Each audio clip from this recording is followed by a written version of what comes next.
So we've got a 2006, pretty nice truck, pretty clean for the age. F350, got the King Ranch. So it came in here on the hook. Said he was driving down the road and noticed some white smoke. And so he pulled over. It was smoking pretty good white. And then, of course, you know, shut it off and wouldn't start.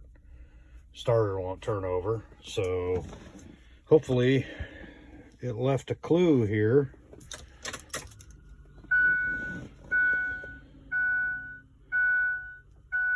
We're going to scan her and see if we can ascertain which cylinder it is. So I'm pretty sure we have either an injector lifted out of its bore or eroded O-rings or something, and maybe it flagged a cylinder before it quit running on him.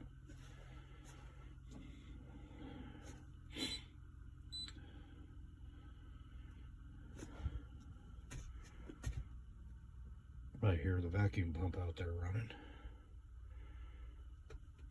Boy, these seats, they stink. Yeah, who cares about the battery? I know it's on the charger. Okay.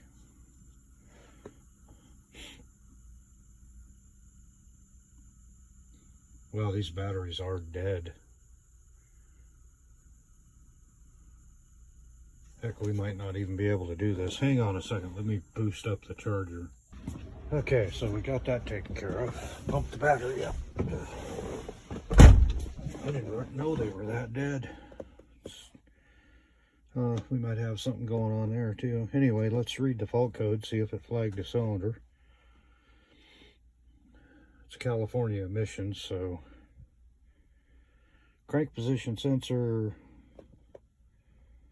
a 1378 fuel injection control module, supply voltage low. I'm not too worried about that because looks like we're having battery issues. Probably, I don't know.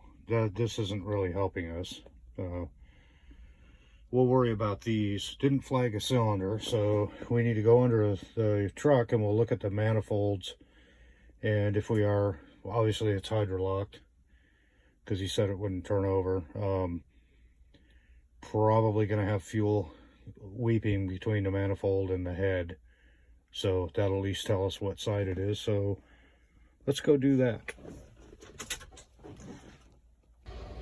Okay, so under the truck, driver's side, yeah, we got some fuel in the manifold. You can see it about ready to drip off of the little nubbin on the block there. So yeah, that's fuel. I don't know, maybe the back one. These are all wet around it, but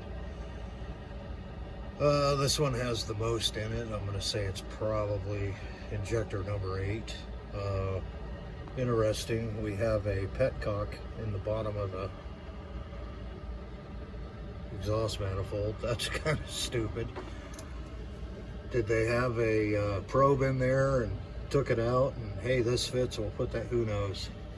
Anyway, the guy, he bought the truck recently, so we don't know anything about it. So don't know any of the history of, you know, when last time it had injectors replaced or any of that stuff. Looks like it has a pretty new head gasket on it though. That's pretty clean back there. Huh. Well, okay. Yeah, she's dripping out of there right now. Probably because I turned the fuel pump on, had the key on. So let's pull that valve cover and see what we got going on. So just as I suspected, it was actually injector number 2, the front one, but you can see the O-ring is burned off of it and it was loose. So we're gonna need to go around and pull that other valve cover off. It looks like it has new injectors in it, as you can see, nice and white on the solenoids, and the wires are all. So this has a fairly recent set of injectors. I would say really recent. due to the fact that the injector was loose. So the bolt hole seems to be okay. I've seen on the LCF on the 4.5 Powerstroke where, I don't know, people who work on those are idiots, I guess, but I've seen the bolt holes actually cracked. They split and then, or they're stripped out because they're over tightened or cross threaded or whatever the hell people are doing. So no big deal here. We'll clean that cup out, blow and suck the fuel out of the cylinder, and then change the oil because it's quite over full, and get this thing running and smoke out the neighborhood for about an hour. So anyway, easy fix. So I'm going to reiterate this one more time. That injector popped out because it wasn't torqued properly. Neither were the rest of them. And this has a new set of injectors in it. So that means I need to, if we did that shitty of a job on this side, that means most likely we did that shitty of a job on the other side. So I need to pull that valve cover off over there, retorque all of these, or not retorque them, but actually torque them, these injectors, before they pop out. This is a, this has the 8mm, two of the 8mm bolts holding the rocker carrier on. The later 06, the early 06s had the T40 hold down bolts and the 8mm bolts for the rocker carrier.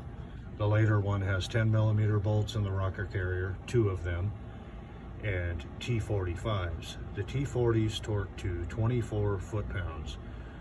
The T45s torque to 26 foot-pounds. Not, you know, any variation of that. That's what they torque to. There's no reason to go any tighter on either of them, because the torque is the torque. What can affect that is, you know, you want to make sure you clean out your hole down there for your hold down bolt. You know, blow it out, make sure there's no oil or debris, because it'll hydraulic or it'll actually stop the bolt from turning. When you put your injector in, some people use some kind of Vaseline or some shit on them. I just use motor oil, lube the O-rings up a little bit, and then, you know, make sure they're going down square, straight, you know, as they seat, and then go ahead and do your torque, which in this case is going to be 24 foot-pounds. No variation of that. So I know on the forums there's guys that know better than we do, and you know, they're going to tell you, oh, you need to tighten those tight. Okay, well, I guess I haven't been tightening them enough for, you know, since 2003. But anyway, there's really no reason for this kind of a failure and repair, other than the fact that somebody, you know, I don't know if they just hand tightened them or what, but you know, the job wasn't done properly, and now the customer has to pay to fix it because somebody's an idiot.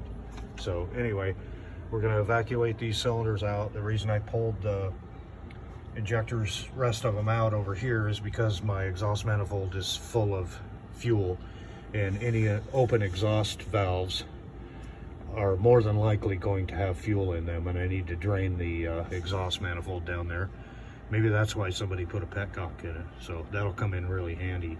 Anyway, evacuate the cylinders, re-O-ring the injectors, put them in, torque them to 24 foot-pounds, pull that side off, torque those to 24 foot-pounds, fire it up.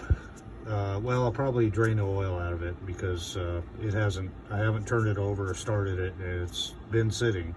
So we'll get that fuel out of there, we'll put some fresh oil in it, and then we'll go smoke out the neighborhood for, you know, the next hour and a half. So anyway, torque your injectors. You can't hand tighten them. You know, you're going to get away with running across the freeway in heavy traffic a number of times before you get hit. So, and it's the same situation here.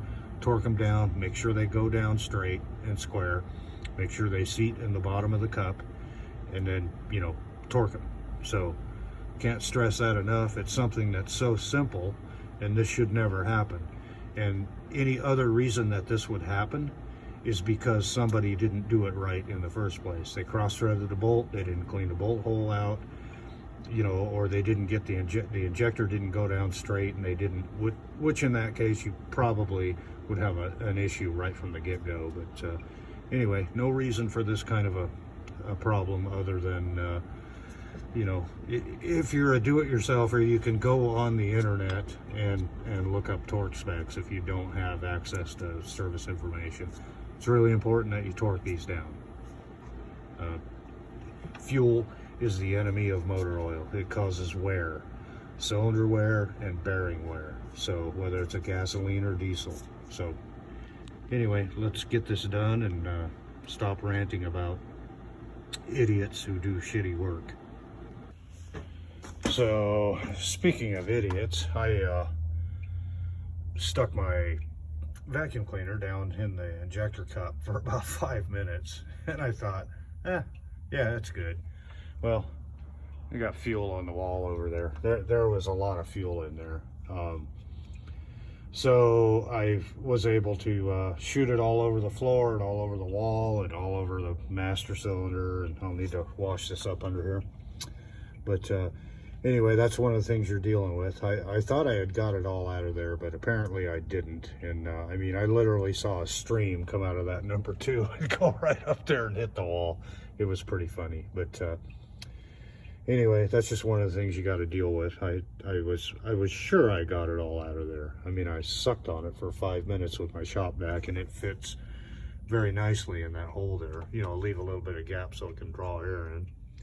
But apparently not. So we've got a lot of fuel in this engine. Of course, and I did think about this too. You know, every time I turn the key on, I'm pushing fuel in that cylinder, you know, through that lifted injector, going right down past the copper washer, which was virtually non-existent. I never did find it. I just found bits and pieces of it, and you know, just filling that cylinder up. But she turns over now, so I'll give her a suck one more time with the shop vac on each of those cylinders. And I got the petcock out of the manifold down there, so it's draining, and we'll get those injectors back in there and change the oil and fire it up and then wash it off.